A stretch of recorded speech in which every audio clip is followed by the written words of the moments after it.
Eu acho sempre que já se acabaram as minhas histórias e, portanto, a minha carreira também está a chegar ao fim. Eu sinto isso desde o primeiro livro e pronto, que é, eu tenho de ser fiel à minha identidade, porque é isso que os meus leitores também estão à espera. E serão eles, os leitores que leram os meus últimos livros, serão eles os primeiros a ler este. Não serão as outras pessoas, serão eles.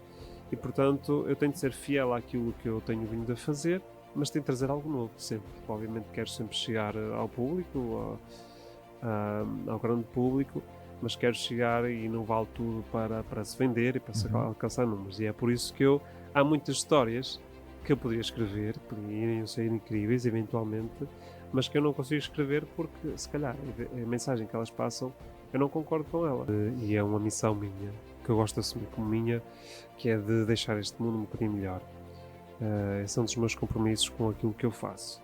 E, portanto, sempre que eu me sento a escrever um livro, eu penso e faço esta pergunta: o que é que este livro pode acrescentar às pessoas? Que valor é que ele pode acrescentar? Mais do que ser uma história muito bonita, muito emocionante e tal, mas o que é que as pessoas podem aprender? O que é que as pessoas podem retirar deste livro que as ajude em algum momento da sua vida? Eu, enquanto autor, tenho esse compromisso.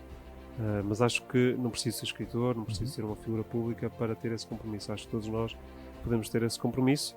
Eu sei que chego a muitos milhares de pessoas e, portanto, tenho esse compromisso ainda mais vivo em mim e tenho essa preocupação mais acesa. Mas acho que todos nós devíamos ter esse compromisso de deixar este mundo um bocadinho melhor. A esperança atrás do muro. Um podcast de André Filipe Oliveira. Olá, neste episódio trago alguém que tem arrecadado recordes, mas de que servem? É o autor português mais vendido da atualidade. Para esta conversa sugiro que conheçamos a pessoa para lá do sucesso, como podemos inspirar os outros, certamente de muitas maneiras. O meu convidado tem mudado vidas através das palavras e das reflexões que inspiram a quem o lê. Fomos mais que um erro é o seu mais recente romance e novamente uma proposta que nos quer deixar a pensar. Escreve entre as linhas. Há pessoas que têm mesmo de entrar na nossa vida e há pessoas que não podem mesmo ficar nela para podermos ser felizes. Quanto tempo demora até atingirmos a ideia de felicidade? Reflexões que vou querer ouvir do meu entrevistado, Raul Minhalma. Bem-vindo. Muito obrigado, André. Muito obrigado por me receberes aqui no teu podcast. O gosto é meu e, pegando neste trabalho que tem feito enquanto escritor e autor dos livros que tem lançado, tem muito esta dinâmica de vermos sempre o copo meio cheio ou procurarmos esta ideia de felicidade. O que é esta ideia de felicidade? É assim, eu procuro, obviamente, através daquilo que eu escrevo, ajudar as pessoas a conseguir ver o lado bom nas coisas más que lhes acontecem. Eu próprio também tento aplicar essa regra na minha vida. Acho que de certa forma todos nós, mas eu sei que é difícil. Eu sei que é difícil quando estamos mesmo lá em baixo perceber, ok, o que é que há de bom aqui. Principalmente quando parece que tudo corre mal. Mas eu gosto de acreditar que as coisas más que nos acontecem não servem para nos castigar, servem sim para ser uma espécie de estímulo para nos fazer crescer. E muitas vezes é através da dor, através do desafio. Uma pessoa vai para o ginásio, vai lá sofrer para o músculo crescer. E no fundo a alma também é um bocadinho assim. Pelo menos eu gosto de acreditar nisso. E gosto de acreditar que as fases menos boas ou aquelas desilusões pelas quais nós passamos ao longo da vida servem para nos obrigar a ir atrás de respostas e soluções. E quando nós as encontramos, vamos crescer e evoluir enquanto pessoas. Que se calhar sem esse estímulo, muitas vezes que é um estímulo de dor, nós nunca o iríamos fazer. Então eu gosto de acreditar que é um mecanismo da vida para nos fazer crescer e evoluir. E tudo isso, e a felicidade vem um bocadinho daí. Vem desses pequenos passos. Sim, eu acho que nós, para podermos ser felizes, nós temos de ser, se calhar, ou muito ignorantes, sabes que às vezes é melhor não saber, não é? Não pensar muito. Ou então muito evoluídos. E às vezes nós, quando estamos ali no meio termo, só estamos com o pior dos dois mundos e estamos a sofrer muito e estamos a sentir muito e estamos a pensar muito. Não há horizonte, não é? Se calhar estamos ali um bocadinho no meio da ponte. Mas eu gosto de acreditar que o conhecimento, e às vezes dizem que se calhar esse conhecimento só nos traz sofrimento, mas eu gosto de acreditar que o conhecimento nos traz respostas, soluções e, acima de tudo, formas de lidarmos com as fases menos boas. E quando nós conseguimos perceber que tudo é passageiro, que lá está, que nós conseguimos olhar para a dor como um mecanismo de crescimento, Evolução. de evolução, Uhum. e não como um castigo. Isso ajuda-nos muito. E, portanto, o meu trabalho vai muito nesse sentido, de ajudar as pessoas a evoluírem, a aumentarem a sua inteligência emocional, para perceberem aquilo que estão a sentir e o que é que podem fazer com isso. Mas como é que chega a estas ideias, a estes tópicos para escrever sobre elas? Também cultivando-se nesse sentido? Sim, sempre lendo, aprendendo, estudando. Eu sou um viciado em aprender e em saber. E, portanto, eu gosto sempre de ler e de estudar e de beber da sabedoria de quem sabe muito mais do que eu. Uhum. Sejam profissionais da área ou simplesmente pessoas vividas. Falamos na área do desenvolvimento pessoal, mas não só. Sim, tudo. Não precisa ser um escritor, um técnico qualquer, um profissional de coisa nenhuma. Pode ser simplesmente uma pessoa com uma sabedoria da vida, de experiência. Uhum. E às vezes é essas pessoas que gosto de ouvir. E agora com as internets e tudo mais, e com os reels que passam constantemente, é esse tipo de conteúdo que eu consumo nas redes sociais. E, portanto, eu passo lá muito tempo também, mas é um tempo a aprender. E, portanto, quando desligo o telemóvel, pego no meu e-reader e vou ler livros sempre ou quase sempre sobre algum tema que eu quero aprender. Uhum. E há alguns temas que sejam mais emergentes ou que sejam urgentes ou que tenham sido urgentes? Olha, recentemente leio também muito sobre nutrição, imagina, que parece que não tem nada a ver, mas eu gosto de cultivar não só a minha mente, mas também o meu corpo. E, portanto, tudo que seja alimentação, exercício, mente, são 3 pilares que eu gosto de cultivar. E, portanto, estudo sobre a mente, o desenvolvimento pessoal, lá está, mas acima de tudo relacionamentos humanos. E é um tema que me interessa muito, é algo que eu também gosto de explorar nos meus livros e, portanto, este último, por exemplo, fala em concreto de relacionamentos tóxicos, mas há outros que falam de outros tipos de relacionamentos. E são temas que eu gosto de abordar e, acima de tudo, aprender sobre eles. Mas como é que se chega a essa fase de falar sobre esses temas? Porque há uma necessidade de procurar entrar por esse caminho para perceber essas dinâmicas do que é a vida. É como? Olha, acima de tudo, é um instinto meu Uhum. e é uma missão minha, que eu gosto de assumir como minha, que é de deixar este mundo um bocadinho melhor. Esse é um dos meus compromissos com aquilo que eu faço. E, portanto, sempre que eu me sento a escrever um livro, eu penso e faço esta pergunta: o que é que este livro pode acrescentar às pessoas? Que valor é que ele pode acrescentar? Mais do que ser uma história muito bonita, muito emocionante e tal, mas o que é que as pessoas podem aprender? O que é que as pessoas podem retirar deste livro que as ajude em algum momento da sua vida? E, portanto, os meus livros têm sempre uma lição, uma série de conselhos, uma mensagem. E não conseguia fazer isto de outra forma. E às vezes as pessoas atacam-me de certa forma, ou entre aspas, os meus leitores dizem: porque é que tu fizeste isso? Porque é que o final foi assim? Se calhar gostariam de se fosse outro final. E eu explico sempre que a mensagem é sempre mais importante do que o destino dos personagens. E, portanto, às vezes os casais ficam juntos, outras vezes separados, umas vezes vivos, outras vezes não tanto.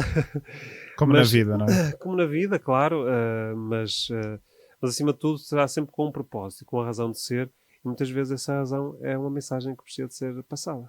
Esta ideia de finais felizes é uma coisa que os leitores, espectadores, do que seja, tendem a cobrar. Como é que se ensina que pode haver outro tipo de finais? É assim, sim. Normalmente as pessoas gostam, ou pelo menos dizem-me, quando a perguntam: então, mas gosta mais de um final feliz ou sim um final mais para o triste? E as pessoas dizem: pá, gosto de finais felizes. Ou outras dizem: pá, é indiferente. O importante é que a história seja boa ou o final seja forte. E esta é mais a minha visão de ver. Eu gosto que o final seja forte, seja emotivo. Agora, o que é que acontece exatamente? Pode ser uma coisa menos boa, outra coisa muito boa. O importante é criar essa emoção e deixar a mensagem clara para as pessoas. Mas ainda percebo muitas vezes que se calhar para as pessoas é mais importante a história. Só que a história é ficção. Posso criar mil e umas, mas a mensagem é bem real. É o que permanece dos livros que É o escreve? que permanece. É a emoção que fica. Muita gente nem se lembra do que é que leu, mas lembra-se de ter gostado, de não ter gostado, de ter chorado ou não. Porque é isso que fica, é isso que nos marca, na verdade, as nossas melhores memórias, ou as memórias mais marcadas, estão sempre associadas a uma emoção muito forte, seja ela boa, e especialmente as mais negativas. Infelizmente ficam ainda mais marcadas. E é essencialmente a mensagem. Mesmo que as pessoas não se apercebam, eu sei que elas aprenderam alguma coisa e o exemplo ficou. Fica sempre alguma coisa, ou pelo menos essa é a sua tentativa. Esse é o meu objetivo e é essa a minha esperança de que esteja a acontecer. Falou há pouco em missão, como essa de deixar o mundo melhor. O que é que entende isso como deixar o mundo melhor? Sermos menos tóxicos uns com os outros? Isso Cobrarmos menos uns aos outros? Isso também. Mas isso é só A ponta do iceberg. É a ponta do iceberg. Há muitas outras coisas que nós podemos melhorar para deixar este mundo um bocadinho melhor. Eu, enquanto autor, tenho esse compromisso. Mas acho que não preciso ser escritor, não preciso ser uma figura pública para ter esse compromisso. Acho que todos nós podemos ter esse compromisso. Eu sei que chego a muitos milhares de pessoas e, portanto, tenho esse compromisso ainda mais vivo em mim e tenho essa preocupação mais acesa. Mas acho que todos nós devemos ter esse compromisso de deixar este mundo um bocadinho melhor. E, portanto, isso passa muitas vezes. Às vezes não somos uma figura pública, não temos uma influência com milhares de pessoas, mas temos uma influência sempre, quanto mais não seja, nas pessoas à nossa volta. Seja um amigo, um companheiro, um filho, um pai. Os núcleos, não é? Sim, e portanto todos nós temos essa influência. Todos nós somos influenciadores, nem que seja 2 ou 3 pessoas. E portanto convém que nós deixemos uma marca positiva na vida delas. E se nós fizermos isso, já estaremos a passar uma mensagem positiva, já estaremos a deixar o mundo melhor.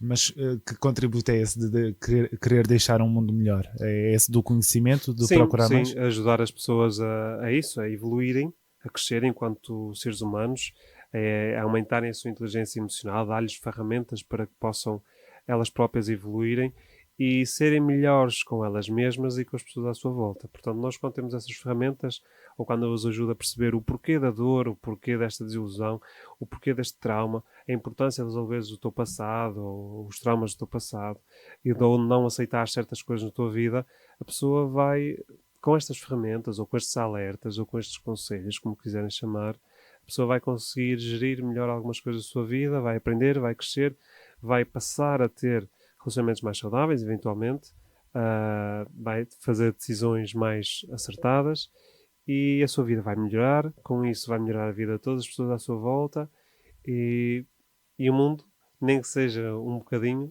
há de ficar melhor. E não importa que tipo de relações estejamos a falar, não é? Interessa mesmo este tipo de interação.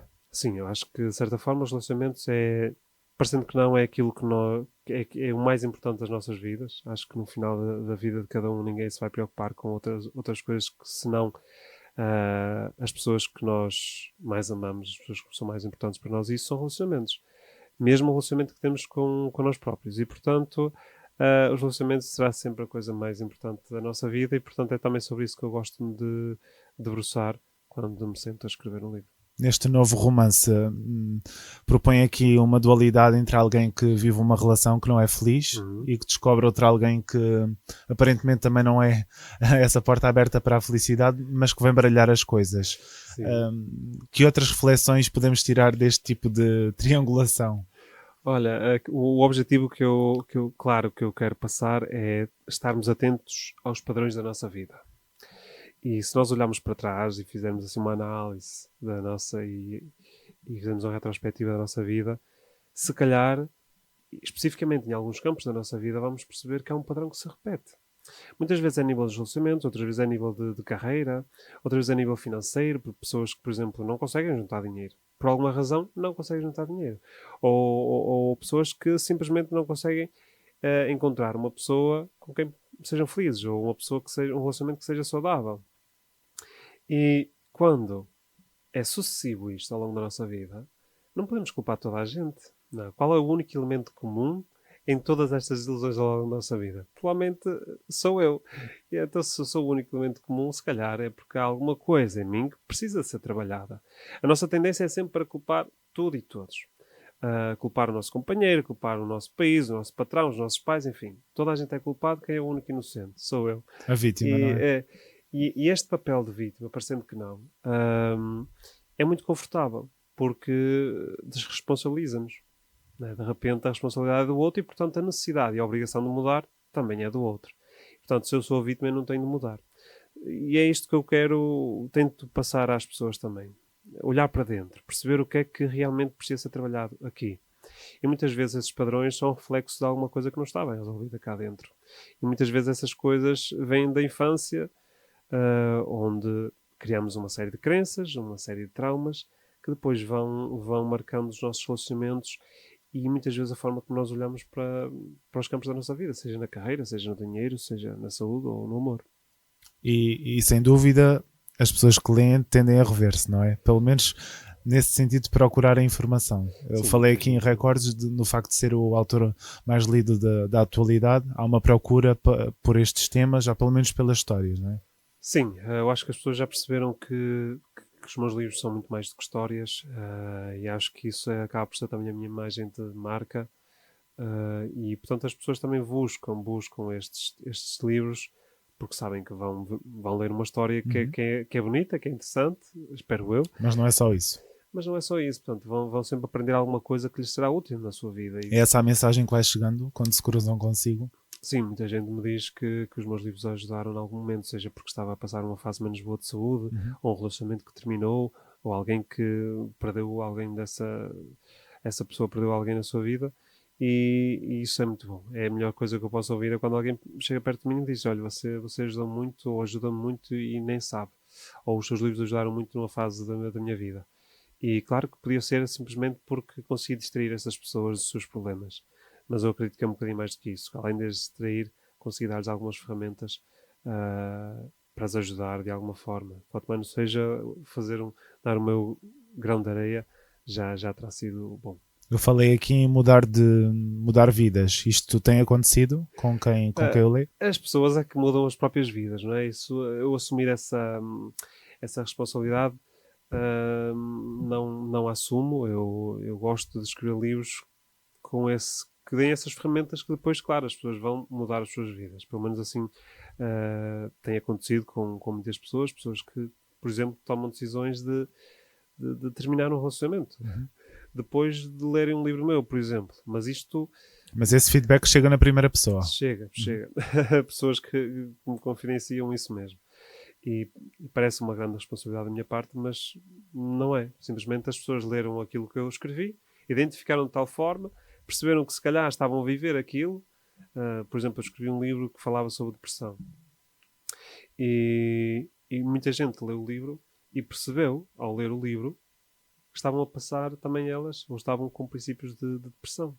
E graças a isso foram procurar ajuda e foi essa ajuda que lhes mudou a vida delas, eventualmente. Mas os meus livros foram esse ponto de partida e é isso que eu espero que eles sejam. Não vão mudar a vida de ninguém, mas que sejam esse ponto de partida para que depois as pessoas, quanto mais não seja, tomem consciência do problema que estão a viver. Falei também nesta questão dos recordes, dos números. Isto importa o que é ao final do dia? Quando recebe depois esse tipo de feedback? Acima de tudo, os números importam. Não posso primeiro porque é o meu trabalho, é a minha vida. Há toda uma máquina por trás que vive de números, independentemente se o livro é bom ou não. Há uma máquina que vive de números. Eu não vivo só de números, vivo também desse feedback, desse positivo, de me sentir realizado enquanto autor, enquanto pessoa, enquanto profissional.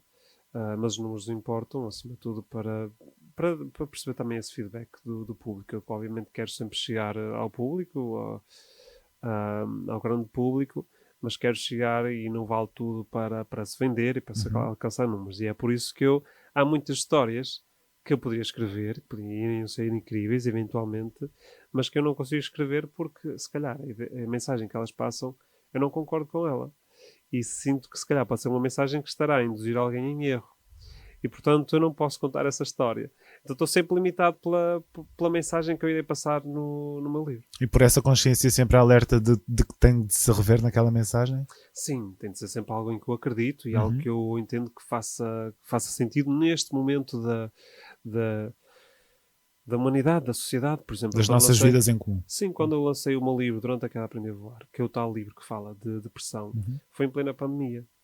Porque eu senti que nesse ano, mais do que nunca, era um tema que eu já queria abordar há algum tempo, mas nesse ano, mais do que nunca, eu tinha de falar do tema, porque era quando se começou a falar, foi quando se começou a falar mais de depressão, de saúde mental. Agora, atualmente, por exemplo, o mais recente fala de relacionamentos tóxicos, porque acho que também é um tema que está quente, é um tema que faz sentido agora. Portanto, se eu quero ser incisivo e quero chegar aos ouvidos de quem precisa desta mensagem, eu tenho de ir de perceber o que é que as pessoas estão a precisar, mais do que aquilo que querem ouvir, que é uma diferença muito grande. Eu não escrevo aquilo que querem ouvir, escrevo aquilo que precisam de ouvir, que às vezes é aquilo que não querem. E esse ponto também é duro, não é? Mas acredito que chegue esse feedback, e não só esse, mas também pedidos de histórias ou de mensagens que gostassem de ver abordadas em livros futuros. Chega também esses pedidos? Sim, de vez em quando. Pessoas até gostariam de contar as suas histórias e que me abordam nesse sentido. Mas, Quer partilhar alguma que tenha assim mais causado surpresa? porque as pessoas acabam por não... As pessoas têm muito esse desejo, mas eu não estou receptivo a isso. Não é premiável esse... não, normalmente as pessoas falam, mas normalmente é muito específico, é algo que tem muito que ver com a própria vida da pessoa. E então não é um tema que diga respeito a todos ou à comunidade em geral. Que seja é muito partilhável. A pessoa, por acaso, está a viver aquela experiência e diz, olha, você podia escrever um livro sobre isto, mas é porque a pessoa está a viver aquilo naquele momento, mas isso é uma infinidade. Eu não teria vida para escrever sobre... Para responder a esses sobre pedidos. Portanto, eu tenho de perceber quais são os temas prementes, e obviamente não posso escrever uma história que seja muito mais específica, nada me impede, mas gosto sempre de, se eu escrevo para ser ouvido e para que a minha mensagem tenha impacto no mundo, eu tenho de perceber quais são as mensagens mais importantes que eu preciso de passar. E com esse entendimento sempre para o livro seguinte, com esse propósito muito presente? Eu sigo sempre essa linha. Agora, por exemplo, eu escrevi este livro, fala deste tema. É uma história de amor, todos eles são histórias de amor, mas este é o tema deste livro. Do próximo, não faço a mínima ideia qual será a história, não faço a mínima ideia qual será o tema, mas agora quando me sentar para refletir sobre isso, vou procurar, mais uma vez, perceber que mensagem é que eu posso passar. Pode nem ser tão atual, mas tem de ser uma mensagem que faça sentido, que chegue às pessoas e que ajude, eventualmente, a resolver algum problema que esteja aí enlumbrando, quanto menos seja na sociedade. Como é que é esse processo de mergulhar nesse processo de escrita de um livro? Uma vez que o faz muito continuamente e com alguma frequência, como é que define esses processos de trabalho? Olha, a primeira parte é pânico. É o sentimento primeiro. É porque eu acho sempre que já se acabaram as minhas histórias e, portanto, a minha carreira também está a chegar ao fim. Eu sinto isso desde o primeiro livro e pronto. Mesmo escrevendo sobre o amor?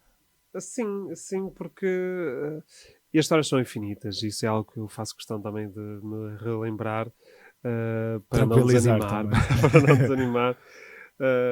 Mas tenho sempre esse pânico de não ter uma história boa o suficiente, ou que para mim seja boa o suficiente. Eu podia contar um monte de histórias, mas se não for uma história que eu entenda que vale a pena ser contada e que tenha uma mensagem boa e poderosa, eu não vou sentir motivado o suficiente. E depois estar ali 2, 3 meses sem motivação ia ser um sacrifício enorme. E portanto não irei ser masoquista a esse ponto. Mas como é que é esse processo? Começa com uma ideia e tem a disponibilidade para ir jogando fora aquilo que não interessa? Depende. Às vezes tenho uma ideia de uma história e nessa história eu procuro, ok, tem esta história é boa, que mensagem é que eu posso passar com ela? Outras vezes tem uma mensagem, ok, eu quero muito falar sobre este tema, eu quero muito passar esta ideia. Que história é que eu posso contar de forma que conte esta mensagem? Portanto, as duas coisas têm de estar sempre juntas. Não é uma obrigação, mas há uma série de requisitos. Depois os meus livros têm de cumprir uma série de requisitos que são impostos por mim. Tem de ter um certo estilo. O final tem de ser... numerologia, não é? Também, não é? Também. Isso, a questão dos números já é à parte, mas o mais importante é, acima de tudo, o estilo de história, porque tem de ser fiel à minha identidade. E esse é o meu grande desafio, que é, eu tenho de ser fiel à minha identidade, porque é isso que os meus leitores também estão à espera, e serão eles, os leitores que leram os meus últimos livros, serão eles os primeiros a ler este. Não serão as outras pessoas, serão eles. E, portanto, eu tenho de ser fiel àquilo que eu tenho vindo a fazer, mas tenho de trazer algo novo, sempre. E, portanto, é esse equilíbrio entre inovar, entre trazer sempre algo novo, fresco, uma história diferente, que não seja mais do mesmo. Esse é o grande desafio enquanto autor.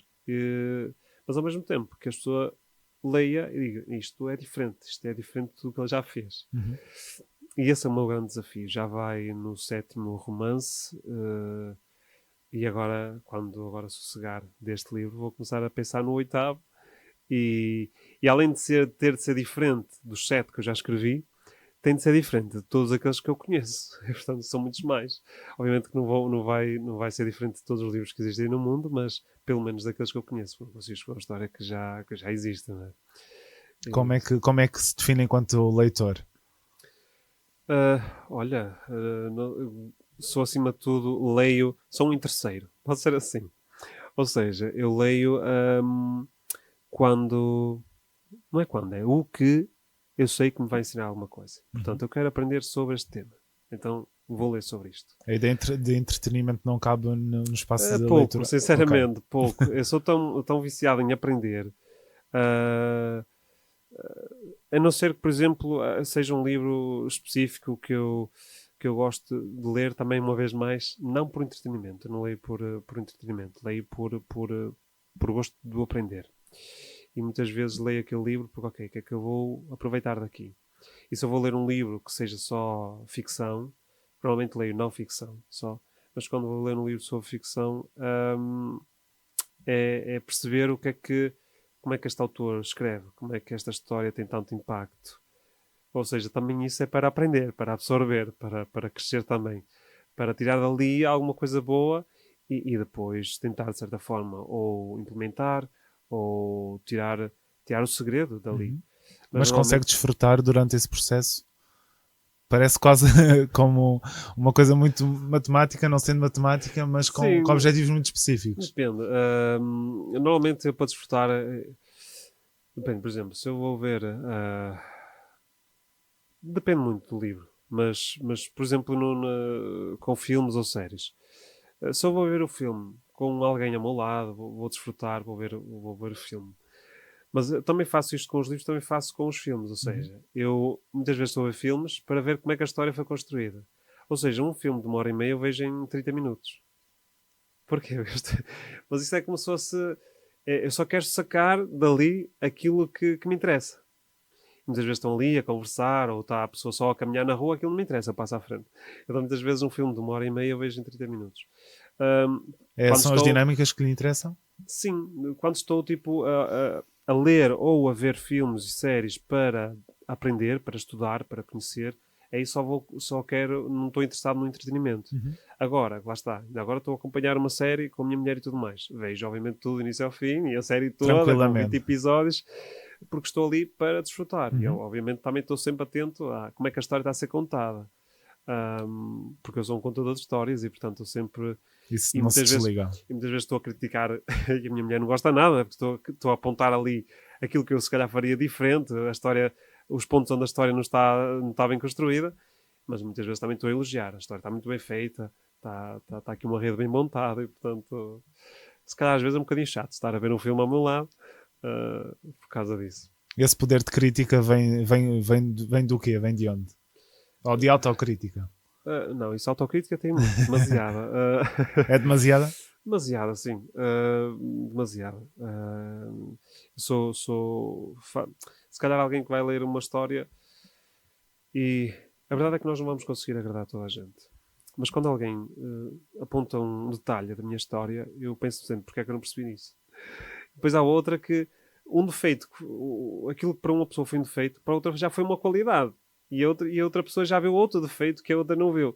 Mas eu estou sempre, obviamente, mais atento aos defeitos, não é? Para ver onde é que eu posso melhorar, onde é que eu posso corrigir. Mas não vale a pena. Em todos os livros eu acho que e as pessoas elogiam muito e há sempre alguém que odiou por alguma razão qualquer que eu nem sequer poderia imaginar. E, portanto, que impacto é que tem esse feedback? Faz-me pensar e faz-me questionar muito durante os minutos. Mas depois de uma noite de sono já passa e acima de tudo eu tento obviamente não viver em função disso, que não vou conseguir agradar a toda a gente, não vale a pena e temos de perceber isso, estar em paz com isso e eu estou em paz com isso. O meu objetivo com os livros, e sempre que sai um livro novo, é que seja uma história boa.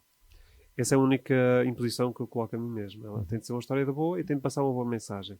Agora, não vai ser o meu melhor livro, porque cada pessoa terá um livro diferente, favorito, não importa. Não faço questão que seja o melhor livro, sempre.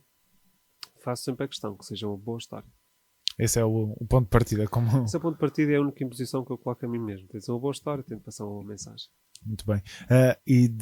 Falamos aqui de um autor que usa um pseudónimo para escrever. Quer-nos falar sobre este paralelo? É para distinguir o quê? É mais para si, não é? É também para mim, sim. Para mim e, de certa forma, para a minha imagem pública. Faz sentido haver esta divisão das águas? Sim, ainda que muitas vezes as pessoas começam por dizer Raul Minhal, um pseudónimo de XXX, e eu não gosto muito porque eu criei o pseudónimo por alguma razão. Foi precisamente para proteger essa minha vida privada, a minha vida pessoal. Porque efetivamente a pessoa que está por trás do Raul é uma pessoa que não é a pessoa que aparece. Não é a pessoa que aparece em público, não é a pessoa que aparece na rádio, na televisão. É a pessoa de casa, dos amigos. E essa pessoa só é possível conhecê-la estando em minha casa, convivendo comigo. E é uma pessoa que claramente tem muitos mais defeitos. Mas essa é a pessoa real. Agora, o Raul é um pseudónimo, mas eu considero quase uma espécie de heterónimo, quase. Porque é uma persona, é uma pessoa que defende aquelas ideias. Obviamente, a pessoa que está por trás, real, tenta sempre segui-lo, né? Porque ele é uma versão aperfeiçoada, quase, né? E na ficção nós temos essa liberdade de sermos perfeitos ou imperfeitos, sermos quem nós quisermos. Na vida real, não.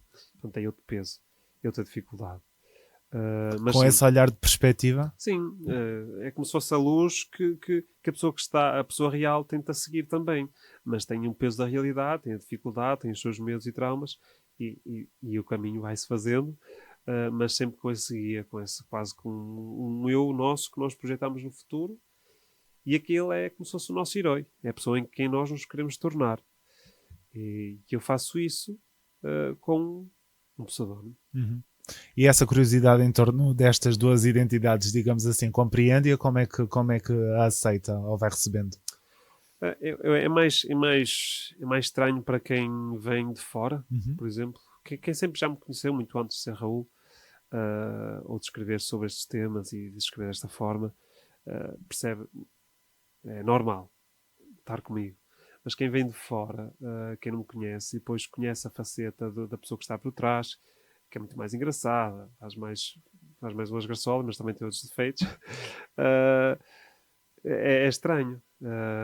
Mas acredito que gostem ainda mais. Eu quero acreditar que gostem ainda mais dessa pessoa, mas essa pessoa só é possível conhecê-la no dia a dia. No recato. Como se calhar todos nós. Eu acho que é um bocado comum a todos nós, eu não é? acho que é um bocadinho, só que eu dou-lhe um nome e dou-lhe uma dimensão diferente, mas eu acho que todos nós, e isso acho que, mas pronto, cabe a cada um. Eu acho que todos nós, antes de sair de casa, né, nós lavamos os nossos dentes, tomamos o nosso banho, pomos a nossa máscara e saímos de casa. Para o nosso trabalho, porque temos uma imagem a manter,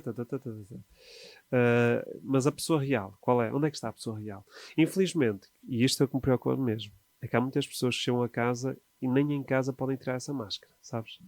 E isso é o que me preocupa. A pessoa não poder ser ela mesma ao lado da pessoa que escolheu para ter ao seu lado. Ou mesmo vivendo sozinha, ou não das é? pessoas, ou da família, não poderem ser elas mesmas. E, portanto, eu acho que, pelo menos em casa, podemos ser nós mesmos, com as nossas virtudes e qualidades menos agradáveis. Sermos humanos, não é? Sermos humanos, sermos reais. Termos espaço para essas emoções vívidas na sua plenitude. Sim, faz falta, pelo menos não é? em casa. Para nós podermos tirar essa máscara, tirar Exorcizar. essa capa e sermos nós.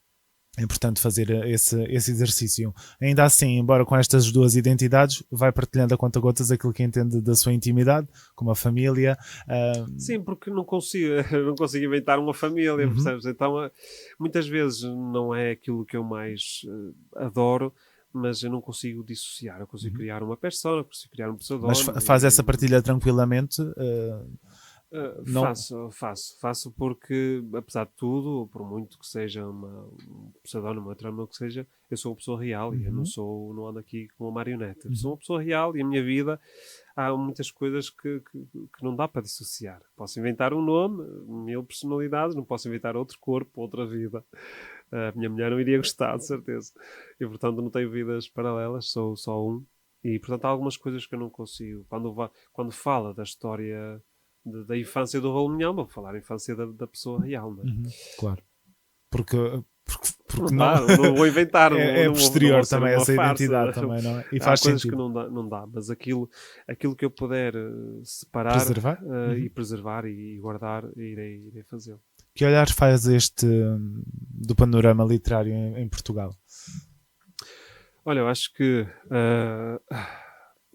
felizmente agora com esta nova geração está-se a ler mais, está-se a ler outros géneros literários. Estão jovens a escrever e jovens a consumir Sim, esses livros, sim, é isso? sim.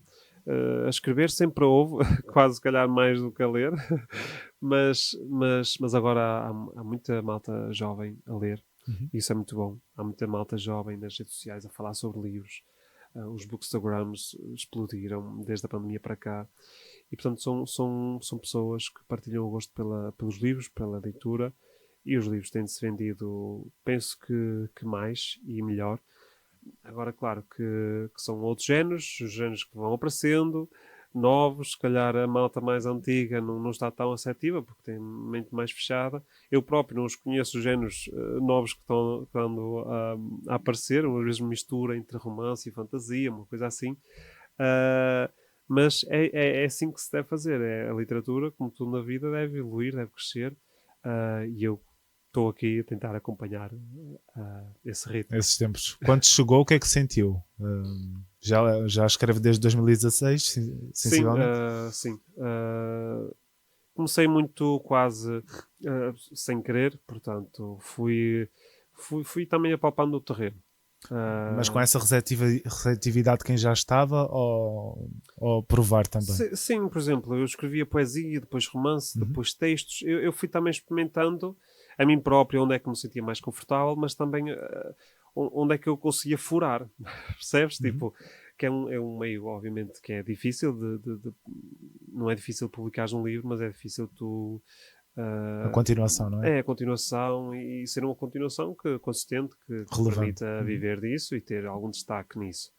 Porque há uma infinidade de pessoas e há um restrito número de pessoas que vive e vive bem, não é? Eu, felizmente, faço parte desse grupo, mas fui também tentando perceber para onde é que a água ia e tentar furar um bocadinho aqui a pedra. E também quebrar também ali uns estereótipos à volta do escritor. Não quero ser essa figura assim tão, tão fechada. Quero ser uma pessoa... Quero ser um escritor também que aparece, que se dá, que tem uma vida normal e que também, de certa forma, que nos vejam como artistas. Nós somos artistas.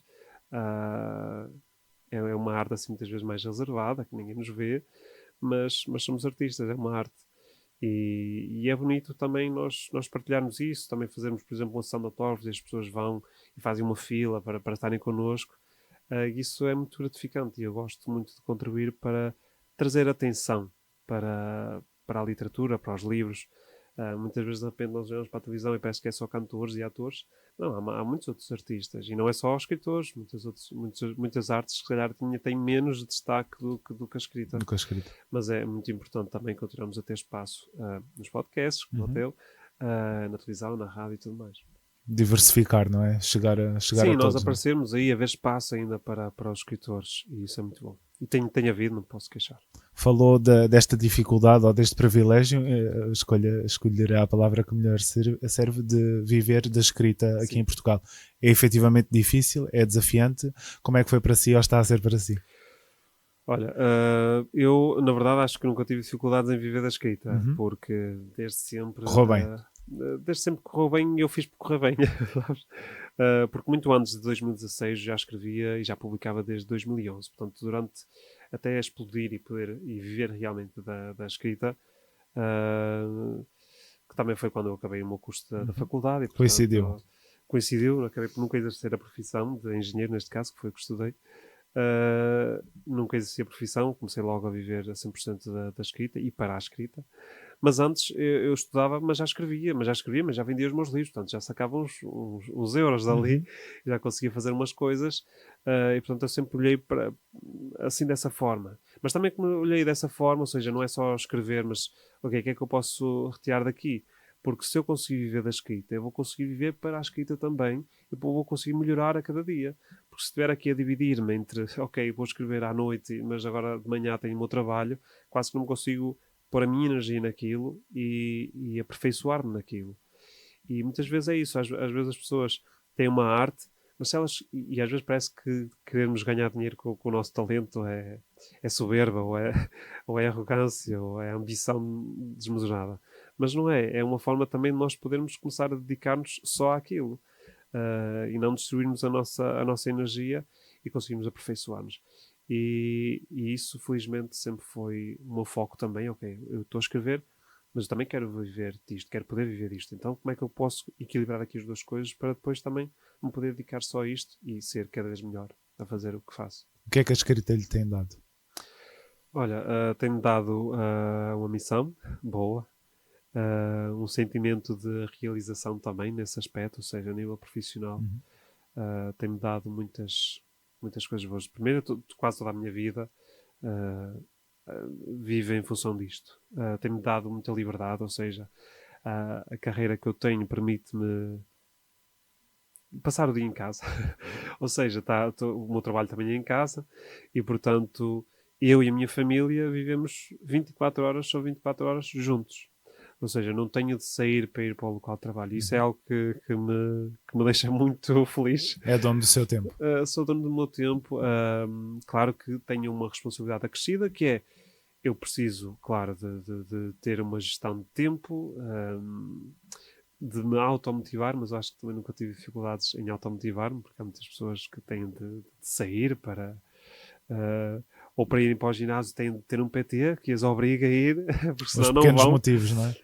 E eu acho que nunca tive dificuldade em automotivar-me, portanto, e em ser organizado e ter uma rotina, e portanto, eu acho que me dou muito bem trabalhar em casa, e o facto de ter esta profissão que me dá total liberdade para fazer os meus horários e gerir a minha vida, eu acho que isso não tem preço, e portanto só por aí já sou uma pessoa muito feliz. Já se saboreia com essa noção. Chegamos aqui ao fim do nosso tempo. Eu termino sempre o podcast convidando o convidado, e passo aqui a redundância, a refletir sobre o nome do podcast, A Esperança Atrás do Muro. Acho que o fizemos ao longo destes minutos, mas gostava de ouvi-lo. Olha, essa frase remete-me logo para uma ideia muito clara, que é às vezes a felicidade está do outro lado do desconhecido. Um desconhecido que nos assusta, mas a felicidade mora do outro lado. E muitas vezes nós estamos num trabalho, numa carreira, num relacionamento, e assusta-nos muito o desconhecido, que é o que está do outro lado do muro. Porque nós queremos mudar, não estamos bem ali, e às vezes é só termos essa coragem de passar essa dificuldade, de saltar o muro, de enfrentar o desconhecido, de passar esse túnel de fogo, que vai custar, vai doer, mas que muitas vezes é a única solução para sermos felizes, porque a felicidade está muitas vezes do outro lado desse muro. Muito obrigado pela generosidade, atenção e estas reflexões que nos deixam. Obrigado. A esperança atrás do muro.